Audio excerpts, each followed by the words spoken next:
Cette étude a été faite comme goûter des vins. On a pris des fumeurs, des jeunes fumeurs de 22-25 ans majoritairement.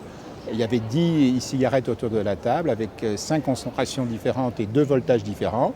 Ils essayaient chaque puff et le puff, ils le notaient de 0 à 9. Est-ce que c'est agréable, est-ce que c'est pas agréable?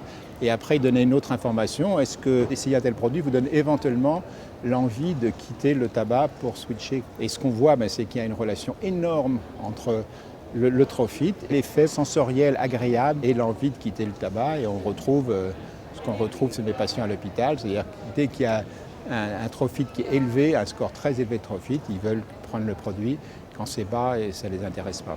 Donc cette étude montre clairement que le plaisir est une nécessité et si on veut arrêter de fumer par plaisir, ça marche infiniment mieux que pour se priver en souffrant, n'étant pas bien.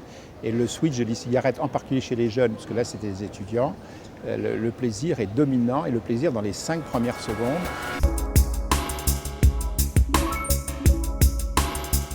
Il y a beaucoup de choses qui sont inconnues sur les cigarettes. On a eu à 2 jours de suite une présentation sur l'inhalation de e-liquide chez des souris qui montrait que une étude montrait que la nicotine est très toxique et les arômes n'étaient pas du tout toxiques.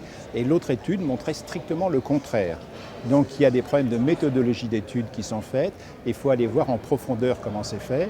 Et en grande séance plénière, quand il y a 2000 personnes dans la salle, on vous propose quelque chose qui montre que c'est affreusement toxique. Et dans les petites salles, on vous montre le contraire. Au point de vue toxicité, c'est clair que tous les patients ils toussent beaucoup moins quand ils passent de la cigarette à la cigarette électronique. Ils retrouvent l'odorat très vite, qui est quand même un bon signe d'inflammation. Et ils toussent beaucoup moins, ils ont moins de signes de bronchite. Et j'ai fait quelques lavages alvéolaires à des gens qui vapotaient exclusifs. On a 95% de macrophages, c'est-à-dire qu'on n'a pas de signes d'inflammation comme on a chez les fumeurs. La meilleure cigarette et cigarette du monde, bien fabriquée, sera toujours un produit irritant et toxique. Ce n'est pas un bon produit, ce n'est pas un produit pour les non-fumeurs. Par contre, pour un fumeur, les Anglais disent que c'est 95 fois plus sûr.